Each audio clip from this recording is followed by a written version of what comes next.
kingdom. So here's my final key application here. Mark chapter 13, 32 through 37. Jesus says this, but of that day and hour no one knows, not even the angels of heaven, nor the Son, but only the Father. Take heed, he says, watch and pray. Now watch this. He uses the word watch, right, over and over again here. He says, watch and pray if you do not know when the time is.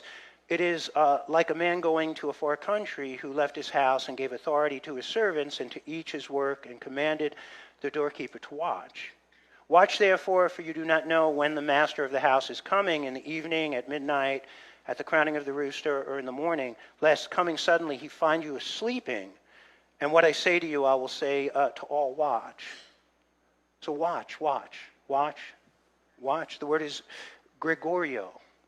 And it means to be diligent, to be vigilant, to be ready, to be prepared, to be on your toes, on guard, to be hyper vigilant, that anticipating that the Lord can come, and really to be aware of the signs that are going on, as well as the awareness that the Lord can come any moment to take you, right, to be with him and to meet him in the clouds. So the concept of watching is to be avoiding distractions. And we are the most distracted people in the history of mankind. Big, powerful, wealthy corporations want your attention. They want your time. They want your money. They want you. Stop and think about it. It's somewhat sinister, right? You stop and really look at it.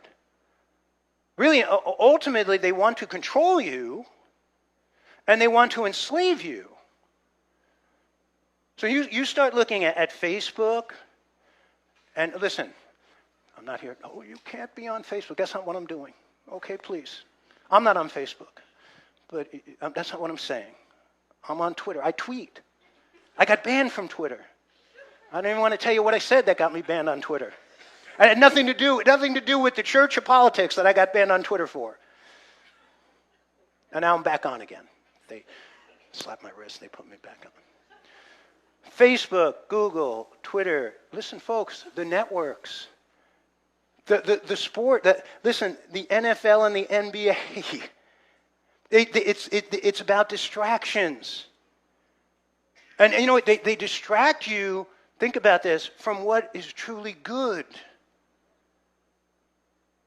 God, his word, your family, your marriage, your church, your children, the quality of your life, your health, your well-being, your peace, your joy, your career. But they thrive stimulating you and me. Stimulating us emotionally, stimulating us physically, stimulating us sexually. They thrive on that. To keep you, right, focused on them and unfocused on the things that are really important. Think about it. And they're experts at creating addiction. Sometimes addiction that is very negative, sometimes addiction that is incredibly destructive. You see, most people in our culture, they have this need to be amused.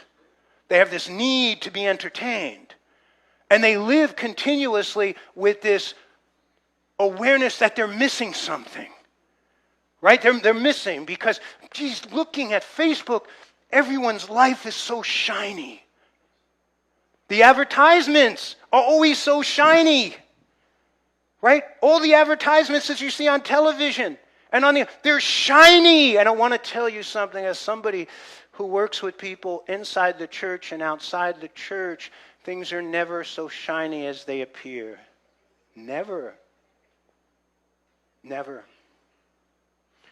You see the guy driving down the road in his brand new Porsche, and you're thinking, wow, how great must that be? Driving at $180,000. How great must that be? And that guy's driving down the road with all kinds of pain in his heart, and maybe he's thinking about driving that car right into a tree. One of the most successful people that I have ever worked with, this is in my business, coaching business, was a man who on a good year makes $30 million a year. How shiny.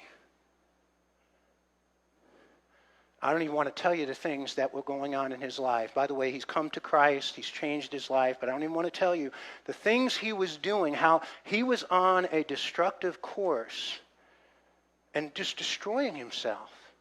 But again, it always looks so shiny. And that's what they do. Live for the moment, right? Immediate gratification.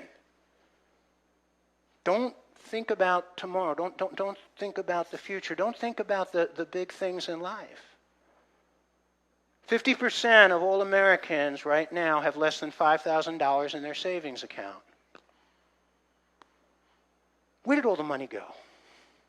Yeah, the average person makes a few $1,000,000 a year. Where did all the money go? You know where you find it? In their attic, in their basement, and in their garage. On all kinds of things that they thought were going to make them happy. And they never made them happy. They train us to be consumers, to live for comfort. 42% of Americans are obese. We're addicted, right, to food. Drugs, alcohol, food, pornography. I want to ask you a question. Are you loving the things that are not loving you back? Just stop, ask yourself that. Are you loving things that are not loving you back? You hear people say, I love to eat. Hey, I eat to live. I don't live to eat.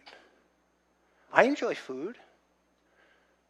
But I see people that are literally, they love food to the point. Hey, are you getting back?